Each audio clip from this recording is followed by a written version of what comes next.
तो चलिए बढ़ते हैं आज की कहानी की ओर। दोस्तों, एक रास्ते में जब अचानक मेरी बाइक खराब हो गई और गलती से हम लोग एक ऐसे महल में जाकर रुक गए जहां पर चुड़ैल मौजूद थे और उस चुड़ैल ने मेरे ऊपर कब्जा कर लिया और उसके माध्यम से जो मेरे साथ करवाया गया उस चीज़ से मुझे अपने आप पर गर्व होता है और मुझे अफसोस भी होता है कि उस आत्मा के साथ ऐसा नहीं होना चाहिए था। एक रानी जो कि चुड़ैल बन गई थी और मेरी मदद से उसे इंसाफ मिला और मुझे इस चीज़ की बहुत खुशी हुई। मैं और मेरा दोस्त आयुष एक ट्रिप के लिए निकले हुए थे, वो भी एक बाइक से। हम दोनों को ही ट्रैवलिंग काफ़ी ज़्यादा पसंद थी। मेरे पास बाइक थी और इसी बाइक से हम दोनों अक्सर कहीं ना कहीं घूमने के लिए निकल जाया करते थे। इस बार भी हम लोगों ने घूमने के लिए एक पहाड़ी एरिया चुना जिसके बारे में हमने पहले भी बहुत सुना हुआ था। अभी हम उस पहाड़ी की तरफ बढ़ ही रहे थे कि रास्ते में एक जंगल पड़ता है और उसी जंगल में मेरी बाइक खराब हो गई। जैसे ही बाइक खराब हुई वैसे ही बाइक झटका मारने लगी और पीछे बैठे आयुष ने बोला, भाई क्या हुआ? इतना बोलकर उसने मुझे कस के पकड़ लिया। तभी कुछ दूरी पर जाकर बाइक पूरी तरह से बंद हो गई। तभी मैंने पीछे की तरफ गर्दन घुमाकर आयुष से बोला, भाई उतर, लगता है बाइक खराब हो गई है। इतना सुनकर आयुष ने बड़ा अजीब सा मुंह बनाया और बाइक से नीचे उतरा। रात का समय हो गया था और इस समय कहीं मैकेनिक की दुकान भी नहीं खुली होगी। मैं अपने मन में यही सब सोच रहा था कि तभी आयुष ने सुनसान सड़क के चारों तरफ नज़र घुमा कर देखा और बोला, भाई अब क्या करना है? मैंने अपनी बाइक को स्टैंड पर लगाया और इंजन के पास लगे तार को छूने लगा। इंजन बहुत ही गर्म था जिसकी वजह से मैं अभी सही से काम नहीं कर पा रहा था। तभी मैंने आयुष की तरफ देखकर बोला, यार इंजन थोड़ा ठंडा हो जाने दे, फिर देखता हूँ बाइक में क्या खराबी आई है। तभी सामने हम लोगों को एक बहुत ही बड़ी हवेली दिखाई दी जो कि जंगल के अंदर की तरफ थी और उसका हल्का हल्का ऊपर का हिस्सा हमें दिखाई दे रहा था। इसको देखकर मैंने आयुष को बोला, आयुष सामने हवेली दिख रही है, चल वहाँ चलते हैं। इतना सुनकर आयुष ने अजीब सा रिएक्शन दिया। वैसे आयुष अंधेरे और सुनसान रास्ते से पहले ही काफ़ी डरा हुआ था और उस हवेली का नाम लेकर मैंने उसे और भी ज़्यादा डरा दिया था। इतना सुनकर आयुष अपने मुंह पर उंगली रखकर मुझे चुप रहने को बोला। आयुष की इस हरकत को देखकर मैं जोर जोर से हंसने लगा और मेरी ये आवाज़ जंगल में ऐसे गूंजी मानो इस आवाज़ ने किसी को मेरी तरफ आकर्षित कर दिया हो। अभी मैंने अपनी जेब में पड़े मोबाइल को निकाला और उसे चला ही रहा था कि तभी मेरे मोबाइल की स्क्रीन फ्लिप करने लगे। मुझे कुछ भी समझ में नहीं आ रहा था कि तभी अचानक ही उसी मोबाइल में एक चुड़ैल का चेहरा आ गया। वो इतना ज़्यादा भयानक था कि उसको देखकर मैंने अपना मोबाइल वहीं उसी जगह पर छोड़ दिया और मेरे हाथ से मेरा मोबाइल नीचे गिर पड़ा। आयुष अभी भी बाइक के पास खड़ा इंजन के ठंडे होने का इंतज़ार कर रहा था, लेकिन डर के मारे मेरे हाथ पैर बुरी तरह से कांपने लगे थे। उस चुड़ैल का चेहरा ऐसा था जिसको देखकर कोई भी इंसान डर जाता। उस चुड़ैल को देखकर मैं ऐसे डरा कि डर के मारे मेरे पसीने छूटने लगे। आयुष ने जब मुझे देखा तो मैं बुरी तरीके से डर रहा था, तो आयुष बाइक के पास से मेरे पास आया और ज़मीन में पड़े मेरे मोबाइल को उठाया और उठाकर मेरे हाथ में रख दिया। फिर बोला, तुम तो ऐसे डर गए हो जैसे तुमने किसी चुड़ैल को देख लिया हो। इतना बोलकर आयुष मेरे से मज़े लेने लगा, लेकिन मैं उसे कैसे बताता कि मैंने सच में ही एक चुड़ैल को देखा है और ऐसी चुड़ैल जो देखने में इतनी भयानक है कि अगर उसे दिन में भी देख लिया जाए तो डर के मारे हाथ पर कांपने लगे। और मैंने तो उसे रात में देख लिया है, वो भी अपने मोबाइल में। मेरी हालत और भी ज़्यादा ख़राब हो गई थी। तभी अचानक से जंगल के अंदर से एक भेड़िए की चिल्लाने की भयानक आवाज़ आई और इस आवाज़ को सुनकर हम दोनों डर चुके थे। तभी आयुष ने मेरे हाथ को अपने हाथ से पकड़ा और मुझे लेकर उस हवेली की तरफ भागने लगा। मैंने आयुष के हाथ से अपने हाथ को झटके से छुड़ाया और मेरे ऐसा करते ही आयुष जगह पर ही रुका और मेरी तरफ घूम कर देखा और बोला, क्या हुआ भाई, चल हवेली के अंदर छुप जाते हैं, नहीं तो वो भेड़िया हम लोगों को खा जाएगा। इतना सुनकर उसने मेरा हाथ फिर से पकड़ा और मैं काफ़ी ज़्यादा डरा हुआ था और मुझे समझ में नहीं आ रहा था कि मैं क्या करूं। हम लोग भागते भागते हवेली की तरफ पहुंचे और हवेली के मेन दरवाजे के पास जाकर रुक गए। वो दरवाज़ा बिल्कुल जंग खा चुका था और हवेली काफ़ी सालों से बंद लग रही थी। इसको देखकर मैंने बोला, क्या अंदर जाना सही रहेगा? मेरे इतना बोलने से पहले ही आयुष दरवाज़ा खोलकर अंदर की तरफ जा चुका था। उसने गर्दन घुमाकर पीछे की तरफ देखा तो मैं अभी भी दरवाजे के बाहर ही खड़ा हुआ था। उसने मुझे इशारे से अंदर बुलाया और मेरे पास दूसरा कोई ऑप्शन भी मौजूद नहीं था। या तो मैं हवेली के अंदर जाता या तो मैं यहीं भेड़िया के आने का इंतज़ार करता। तो मैंने पहले वाला ऑप्शन चुना और अपने दोस्त आयुष के साथ उस हवेली के अंदर जाने का फैसला किया। अभी आयुष और मैं हवेली के मेन दरवाजे तक पहुंच गए थे और इस दरवाजे के खुलने के बाद हम सीधे हवेली में प्रवेश करने वाले थे, लेकिन आयुष के जोर लगाने के बावजूद वो दरवाजा नहीं खुल रहा था। आयुष ने अचानक से गर्दन मेरी तरफ घुमाई और मुझसे बोला, भाई थोड़ा जोर तू भी लगा ले। इतना बोलकर उसने फिर से जोर लगाया। उसकी बात सुनकर मैंने भी दरवाजे पर अपना हाथ लगाया और थोड़ी कोशिश करने के बाद वो हवेली का दरवाज़ा खुल गया। और जैसे वो हवेली का दरवाज़ा खुला तो उस हवेली के अंदर से 2 से 4 चमगादड़ अचानक से उड़कर बाहर की तरफ चले गए। अचानक से जब वो चमगादड़ हमारे सामने आए तो हम उनको देखकर बुरी तरीके से डर चुके थे। आयुष की भी हालत खराब हो चुकी थी, लेकिन आयुष को उस भीड़ से बचने का इससे अच्छा कोई रास्ता नहीं दिख रहा था। तभी आयुष ने अपने मोबाइल की फ्लैशलाइट चालू की और उसकी फ्लैशलाइट चालू करते ही मैं बुरी तरह से डर गया, क्योंकि मुझे हवेली के ठीक सामने एक 6 फुट बड़ी एक तस्वीर दिखाई दी और उस तस्वीर में एक ऐसी औरत बनी थी जो कि अभी थोड़ी देर पहले मेरे मोबाइल में दिखाई दी थी। उस चुड़ैल की शक्ल भी इस हवेली में बनी तस्वीर जैसी ही थी। इसको देखकर मैं बुरी तरह से डर चुका था और मैं इतना तो समझ गया था कि मुझे यहाँ से जल्द निकल जाना चाहिए। अभी मैं आयुष का हाथ पकड़कर उसे बाहर की तरफ लेकर जा ही रहा था कि तभी एक बार फिर से भेड़ी के चिल्लाने की आवाज़ आई और ये आवाज़ सुनकर आयुष ने मुझे अपनी तरफ खींच लिया और जाकर उस हवेली का दरवाज़ा बंद कर दिया। आयुष को ऐसा करता देखकर मैं उसको रोकना तो चाह रहा था, लेकिन मुझे मालूम था कि अब वो रुकने वाला नहीं है। जब उसने हवेली का दरवाज़ा बंद किया तो मैंने अपना सर पकड़ लिया। मैं जानता था कि आयुष ने बहुत ही बड़ी गलती कर दी है। अब मैं उसे वो सभी चीज़ें बताने वाला था जो कि अभी कुछ देर पहले जंगल के बाहर मेरे फ़ोन में हुई, और फिर उसी चुड़ैल की इस हवेली में तस्वीर का होना। ये सब कुछ मैं आयुष को बताने जा रहा था। मैं आयुष को बताने के लिए ये सब आयुष की तरफ बढ़ी रहा था कि तभी हम दोनों के कान में एक आवाज़ आने लगी जो कि एक गाने की थी। ये आवाज़ हम दोनों को बुरी तरह से डरा चुकी थी। हमारे हाथ पैरों के डर के मारे रोंगटे खड़े हो गए थे और ये गाना बच्चे के रोबोटिक खिलौने से बज रहा था। जैसे हम दोनों के कान में इस गाने की आवाज़ गई तो वैसे आयुष ने अपनी फ्लैश लाइट को उस आवाज़ की तरफ घुमाया तो हमने देखा कि वहाँ से एक छोटा सा रोबोट चलता हुआ नज़र आ रहा है। उस रोबोट को देखकर हम दोनों ने एक दूसरे का चेहरा देखा। फिर आयुष भागते गया और हवेली का दरवाज़ा खुलने लगा, लेकिन उसके लाख कोशिश करने के बावजूद उस हवेली का दरवाज़ा अभी तक नहीं खुला। उसने फिर से मुझे अपने पास बुलाया और मैं भी उसके साथ मिलकर उस हवेली का दरवाज़ा खोलने लगा, लेकिन हम दोनों की ताकत लगाने के बावजूद वो हवेली का दरवाज़ा टस से मस नहीं हो रहा था। इस चीज़ को देखकर आयुष भी उतना ही डर चुका था जितना कि मैं डरा हुआ था। अब आयुष की बहादुरी किसी टायर से निकली हवा जैसी हो गई थी जो कुछ ही पल में गायब हो गई थी। अब हम दोनों उसी दरवाजे के पास बैठ गए थे। अंधेरे में हमें ज़्यादा कुछ दूर तक दिखाई नहीं दे रहा था कि तभी हमारे कानों में एक आवाज़ आने लगी। हमें ऐसा लग रहा था जैसे कोई लेडीज़ के पैर में पायल बंधी हो और वो ज़ोर ज़ोर से इधर से उधर भाग रही हो। पर मेरे मन में अभी भी वही तस्वीर बन रही थी जो कि मेरे मोबाइल से अचानक ही गायब हो गई थी। मुझे उसी चुड़ैल के होने का आभास हो रहा था जिस चुड़ैल को मैंने अपने मोबाइल में देखा था, और इन आवाज़ों को सुनकर हम दोनों बुरी तरह से डर गए थे। आयुष ने अपने मोबाइल की फ्लैशलाइट से देखने की कोशिश की, लेकिन ज़्यादा दूर तक उसे दिखाई नहीं दिया। और उस आवाज़ को सुनकर फिर से हम लोगों ने हवेली का दरवाज़ा खोलने की कोशिश की, लेकिन अब भी वो दरवाज़ा नहीं खुल रहा था। फिर वापस से हम दोनों कोशिश कर वहीं बैठ गए। फिर हमें महसूस हुआ कि वो पायल की आवाज़ अब धीरे धीरे हमारी तरफ बढ़ती हुई आ रही है।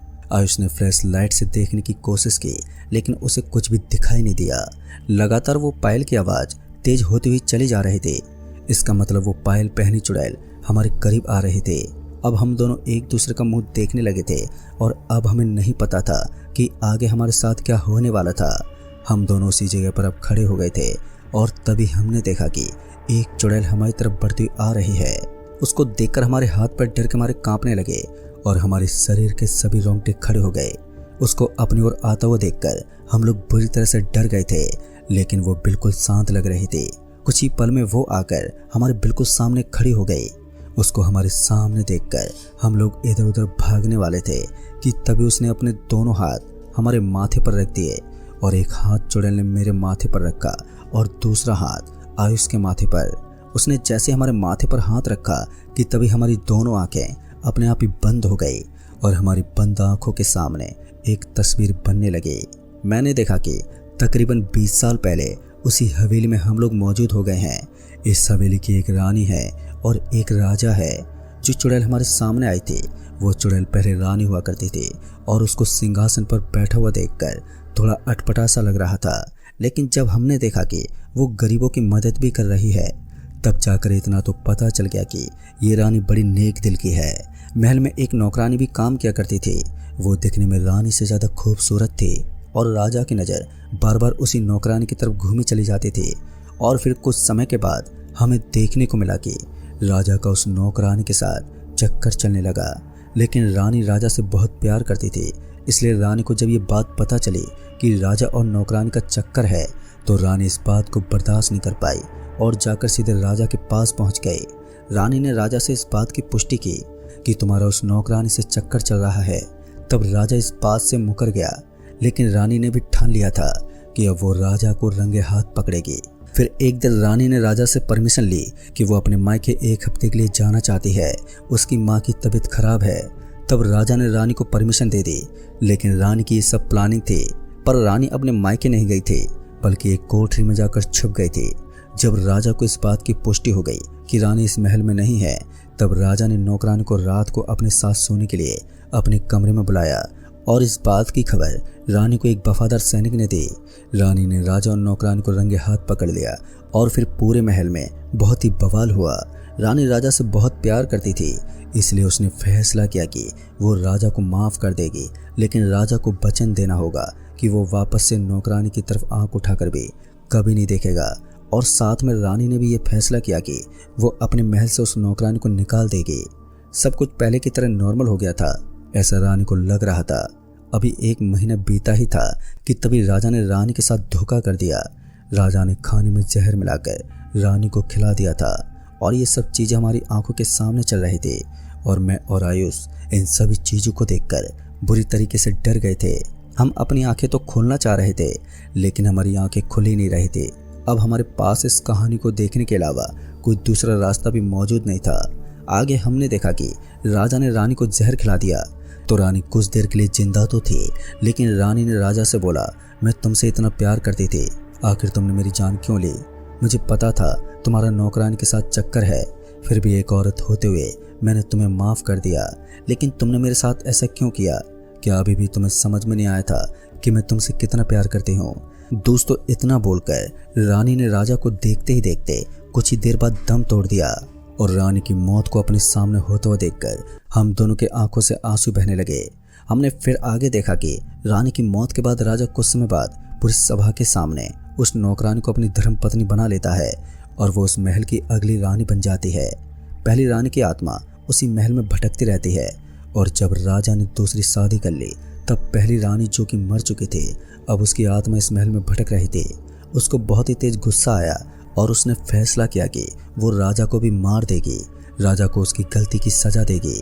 रानी की आत्मा राजा को मारने का प्रयास करती है, लेकिन वो असफल हो जाती है और उसको पता चलता है कि जब उसकी मौत यानी पहली रानी की मौत हुई थी तब उसकी मौत के बाद राजा ने एक बाबा को बुलाया था और उस बाबा ने राजा को एक ताबीज़ दी थी। उस ताबीज़ को जब तक उसके शरीर से नहीं उतारा जाएगा तब तक रानी उसे नहीं मार सकती।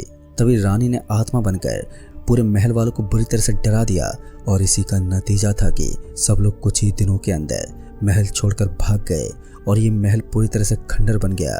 फिर उस चुड़ैल ने हम दोनों के माथे से हाथ हटाया और हम दोनों की आंखें खुल गई।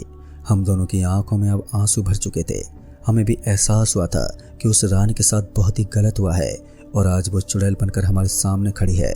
चुड़ैल की तरफ से हमसे कहा गया कि तुम दोनों में से किसी एक को मेरी मदद करनी होगी। मैं तुम दोनों पर ज़बरदस्ती नहीं कर रही हूँ, लेकिन मेरे पास एक मौका है। अगर तुम दोनों मेरी मदद कर दोगे तो मैं उस बेवफा राजा को सबक सिखा पाऊंगी और अपनी मौत का बदला ले पाऊंगी। बाकी तुम्हारी मर्जी। अगर तुम्हें जाना है तो ये दरवाज़ा खोलकर तुम जा सकते हो। अगर तुम्हें मदद करनी है तो मदद कर सकते हो। दोस्तों चुड़ैल की बात को सुनने के बाद मैंने और आयुष ने एक दूसरे का चेहरा देखा। तभी आयुष पीछे की तरफ घूमने लगा तो मैंने बोला, आयुष रुक, मैं इसकी मदद जरूर करूंगा। इतना बोलकर आयुष ने चुड़ैल से पूछा, इसके लिए मुझे क्या करना होगा? तब चुड़ैल ने बताया कि मैं तुम्हारे शरीर में प्रवेश करूंगी और उसके बाद मैं तुम्हें उस जगह तक लेकर जाऊंगी जहां पर वो राजा अपनी नौकरानी के साथ है। उसके बाद मैं तुम्हारे शरीर से बाहर आ जाऊंगी और तुम किसी तरीके से उस राजा के गले से उस ताबीज को उतार देना, जिसके बाद मैं अपना बदला ले लूंगी। दोस्तों मैंने भी चुड़ैल की बात को सुनकर बोला, ठीक है, मैं तुम्हें इंसाफ दिलाकर ही रहूंगा। मैंने इतना बोला ही था कि अभी हवेली का दरवाजा खुल गया और आयुष बाहर की तरफ निकलने लगा। मैं भी वहां से तुरंत ही निकला। रानी की आत्मा मेरे अंदर प्रवेश कर चुकी थी और अभी हम जंगल से मेन रोड की तरफ बढ़े जहां पर मेरी बाइक खराब हुई थी। हम वहां पर गए। मैंने अपनी जेब से चाबी निकाली और आयुष को थमाया और आयुष ने बाइक स्टार्ट की और बाइक एक ही बार में स्टार्ट हो गई, क्योंकि वो बाइक खराब ही नहीं हुई थी बल्कि उस बाइक को इसी आत्मा ने खराब किया हुआ था ताकि हम दोनों हवेली के अंदर आ जाएं। पीछे बैठकर मैं उस जगह जाने लगा जहां पर राजा नौकरानी के साथ रहा करता था। फिर कुछ देर के बाद मैं एक गांव में पहुंचा और जैसे जैसे आत्मा मेरे हाथों से इशारा कर रही थी, आयुष उधर उधर गाड़ी लेकर जा रहा था। और फिर कुछ देर के बाद हम राजा के घर के सामने पहुंच गए और जब मैंने उस राजा का घर देखा तो मुझे यकीन ही नहीं हुआ कि एक राजा इतना बड़ा महल छोड़कर एक झोपड़ी में कैसे रह सकता है, क्योंकि जिस जगह पर वो आत्मा हमें लेकर आई थी वो एक छोटी सी झोपड़ी थी। तभी मैं पीछे से उतरा और आयुष ने गाड़ी को खड़ा किया। रात का समय हो रहा था तो बस्ती बिल्कुल सन्नाटे भरी थी और मैं जाकर राजा के घर की खिड़की से घर के अंदर झांकता हुआ देखा तो मुझे दिखाई दिया कि राजा अकेले सो रहा था। उसके साथ नौकरानी नहीं थी, लेकिन उसके गले में एक ताबीज पड़ी हुई थी और वो बाबा के द्वारा दी गई ताबीज साफ साफ दिखाई दे रही थी, क्योंकि राजा बनियान पहनकर सो रहा था। रानी की आत्मा मेरे शरीर से बाहर निकल चुकी थी और अब मेरा काम था कि मैं उस घर के अंदर चुपके से जाऊं और जाकर उस राजा के गले में पड़ी ताबीज को निकाल दूं। उसके बाद सारा काम उस रानी की आत्मा का था जिसने राजा से अपना बदला लेना था। दोस्तों रानी की आत्मा ने अंदर जाकर दरवाजा खोल दिया, जिसके चलते मैं बड़ी ही आराम से राजा की झोपड़ी के अंदर घुस गया और ये करते हुए मुझे खिड़की से मेरा दोस्त आयुष देख रहा था। मैं राजा के करीब गया और चुपके से उसके गले से ताबीज खोलने की कोशिश कर रहा था, लेकिन मेरा ये करना असफल हो गया। वैसे ही राजा को एहसास हुआ कि कोई उसके कमरे में है और राजा आंख खोलकर बैठ गया और उसके बैठते ही मैंने उसके गले में पड़ी वो ताबीज एकदम से खींच ली और वो ताबीज मेरे हाथ में आ गई। वैसे ही रानी की आत्मा भी सामने प्रकट हो गई और उस रानी की आत्मा यानी चुड़ैल को देखकर राजा तो बुरी तरीके से डर गया और जोर जोर से रोने लगा। तभी रानी राजा को मारने के लिए उसके करीब जाने लगी कि तभी राजा ने बोला कि हाँ, मुझे माफ़ कर दो, मुझे जीने का कोई हक नहीं है।